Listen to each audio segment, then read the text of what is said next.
২৩টা আসনের মধ্যে মাত্র একটা। ভাবা যায় কিভাবে একটা শক্তিশালী ছাত্র সংগঠন এমন এক ভূমিধস পরাজয়ের শিকার হতে পারে? রাজশাহী বিশ্ববিদ্যালয় ছাত্র সংসদ নির্বাচনের এই অবিশ্বাস্য ফলাফলটা কিন্তু আমাদের রাজনীতি নিয়ে অনেক কিছু শিখিয়ে দেয়। চলুন গভীরে গিয়ে দেখি ঠিক কি কারণে এমনটা ঘটল। ফলাফলটা ছিল এক কথায় বিধ্বংসী। দেশের অন্যতম পরিচিত একটা ছাত্র সংগঠন জাতীয়তাবাদী ছাত্রদল ২৩টা পদের মধ্যে জিতল কিনা মাত্র একটাতে। এটা শুধু একটা হার ছিল না, সত্যি বলতে এটা ছিল একটা রাজনৈতিক ভূমিকম্প। তো প্রশ্নটা হলো, এমনটা হলো কিভাবে? একটা রাজনৈতিক হেভিওয়েট, একটা পরাশক্তি কিভাবে প্রায় পুরোপুরি হাওয়ায় মিলিয়ে যেতে পারে? এই যে আমরা বিশ্লেষণটা করছি, এখানে শুধু কারণগুলোই খোঁজা হবে না, বরং এর থেকে কি শিক্ষা নেওয়া যায় সেটাও তুলে ধরা হবে। কারণ এই শিক্ষাগুলো কিন্তু যে কোনো রাজনৈতিক ক্ষেত্রেই কাজে লাগার মতো। ছাত্রদলের এই ভরাডুবির পেছনে যদি প্রথম আর সবচেয়ে বড় কারণটা খুঁজতে হয়, তাহলে সেটা হলো শিক্ষার্থীদের সাথে তাদের সংযোগের অভাব। মানে যাদের ভোট তারা চাইছিল, তাদের দৈনন্দিন জীবন থেকেই তারা ছিল যোজন যোজন দূরে। দেখুন, ছাত্রদলের ব্যর্থতার একেবারে মূলে ছিল তাদের নেতাদের অনুপস্থিতি। তারা থাকতেন ক্যাম্পাসের বাইরে, শহরে। ফলে সাধারণ ছাত্রছাত্রীদের থেকে তারা একদম বিচ্ছিন্ন হয়ে পড়েছিলেন। অন্যদিকে শিবিরের নেতারা কিন্তু হলের ভেতরে থেকে তাদের সব কার্যক্রম চালাতেন। এই যে একটা দৈনন্দিন উপস্থিতি, মাঠে থাকা, এটাই ভোটের দিন তাদের জন্য একটা বিরাট অ্যাডভান্টেজ হয়ে দাঁড়ায়।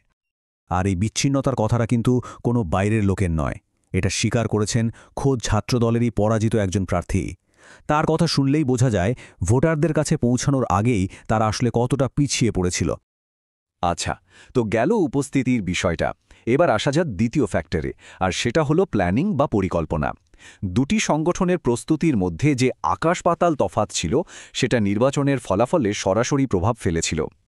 এই টাইমলাইনটা দেখুন, প্রস্তুতির পার্থক্যটা একেবারে চোখে আঙুল দিয়ে দেখিয়ে দেয়। একদিকে শিবির প্রায় ১ বছর ধরে এই নির্বাচনের জন্য মাঠে কাজ করছে, আর অন্যদিকে ছাত্রদল তাদের কমিটিই বানালো নির্বাচনের তফসিল ঘোষণারও একদিন পর। এটাকে শুধু পরিকল্পনাহীনতা বললে ভুল হবে, এটা ছিল রাজনৈতিক আত্মতুষ্টির এক চরম উদাহরণ। আর পরিস্থিতি আরও জটিল হয়ে যায় যখন জানা গেল যে ওই তাড়াহুড়ো করে বানানো কমিটির ১১ জন সদস্যের মধ্যে ৬ জনেরই ছাত্রত্ব শেষ হয়ে গেছে। ভাবুন একবার, এর চেয়ে বড় সাংগঠনিক বিশৃঙ্খলা আর কি হতে পারে? দলের ভেতর থেকেই এই অব্যবস্থাপনার কথাগুলো উঠে এসেছে। আরেকজন পরাজিত প্রার্থী তো পরিষ্কারভাবেই বলেছেন যে এই সাংগঠনিক দুর্বলতাই ছিল তাদের হারের মূল কারণ। তৃতীয় যে বিষয়টার কথা না বললেই নয়, যা ফলাফল নির্ধারণে বড় ভূমিকা রেখেছে, তা হল প্রচারণা এবং তার পেছনের রিসোর্স বা সম্পদ। এখানেও দুটো দলের মধ্যে ছিল বিশাল এক ফারাক। প্রচারণার ক্ষেত্রে দুই দলের মধ্যে ছিল একেবারে রাত দিনের পার্থক্য। ছাত্র দলের প্রচারণা ছিল কেমন যেন বিচ্ছিন্ন, অসংগঠিত। এমনকি তাদের শীর্ষ প্রার্থীরাও আলাদাভাবে কাজ করছিলেন, কোনো সমন্বয় ছিল না। এর ঠিক উল্টো দিকে শিবির একটা ওয়েলড মেশিনের মতো কাজ করেছে। তারা ঐক্যবদ্ধ ছিল, সুশৃঙ্খল ছিল, আর নিয়মিত হলগুলোতে সভা করে একেবারে তৃণমূল পর্যায়ে তাদের ভিত্তিটা শক্ত করে নিয়েছিল। আর অর্থনৈতিক দিকটা? ওটা তো ছিল খেলার সবচেয়ে বড় নির্ধারক। ছাত্রদল যেখানে প্রচারণার জন্য রীতিমতো অর্থ সংকটে ভুগছিল, সেখানে শিবিরকে নিয়ে বলা হচ্ছিল যে তারা ২ হাতে টাকা খরচ করেছে। উপহার দেওয়া, নিয়মিত খাবারের আয়োজন করা, এসবের মাধ্যমে তারা সরাসরি ভোটারদের মন জয় করার চেষ্টা করেছে, যা ছাত্রদলের পক্ষে করা সম্ভবই ছিল না। হলের একজন পরাজিত প্রার্থী তো সরাসরিই বলেছেন টাকার অভাবেই তারা শিক্ষার্থীদের কাছে ঠিকমতো পৌঁছতে পারেননি। এই একটা কথাই কিন্তু সম্পদ আর প্রচারণার গুরুত্বটা কতটা তা স্পষ্ট করে দেয়। এই পুরো ঘটনার পেছনে কিন্তু একটা বাহ্যিক কারণের কথাও শোনা যায়, আর সেটা হলো বিশ্ববিদ্যালয় প্রশাসনের ভূমিকা নিয়ে ওঠা কিছু গুরুতর অভিযোগ। হ্যাঁ, এই ফলাফলের পেছনে বিশ্ববিদ্যালয় প্রশাসনের ভূমিকা নিয়েও বেশ সিরিয়াস কিছু অভিযোগ ওঠে।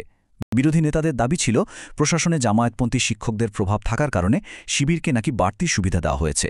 তাদের মতে শিবিরের নির্বাচনী আচরণবিধি লঙ্ঘন, যেমন ধরুন উপহার দেওয়া বা খাবার বিতরণ করা, এসব ইচ্ছাকৃতভাবে এড়িয়ে যাওয়া হয়েছে।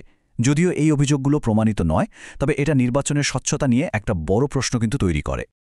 বেশ, তো এই নির্বাচনী ভূমিকম্প থেকে তাহলে কি শেখার আছে? চলুন পুরো বিশ্লেষণটা থেকে পাওয়া মূল শিক্ষাগুলো এক জায়গায় করা যাক। এই নির্বাচনের ফলাফল রাজনীতির কিছু চিরন্তন সত্যকে আবার আমাদের সামনে নিয়ে এসেছে। দেখুন, জয়ের জন্য 4টি জিনিস অপরিহার্য: মাঠে উপস্থিতি, লম্বা সময়ের পরিকল্পনা, সাংগঠনিক ঐক্য আর ভোটারদের আস্থা অর্জন। বড় নাম বা পুরনো ঐতিহ্যের চেয়ে এই ভিত্তিগুলো যে অনেক বেশি শক্তিশালী, এটাই তার প্রমাণ। শেষ পর্যন্ত এই পুরো ঘটনাটা আমাদের একটা মৌলিক প্রশ্নের সামনে দাঁড় করিয়ে দেয়। রাজনীতিতে আসলে কোনটা বেশি জরুরি, একটা সংগঠনের বড় নাম আর তার ঐতিহ্য, নাকি মাঠে থেকে সাধারণ মানুষের সাথে সংযোগ তৈরি করার ক্ষমতা? রাকসুর এই ফলাফল হয়তো সেই উত্তরটাই আমাদের দিয়ে গেল। ভাবনার বিষয়, তাই না?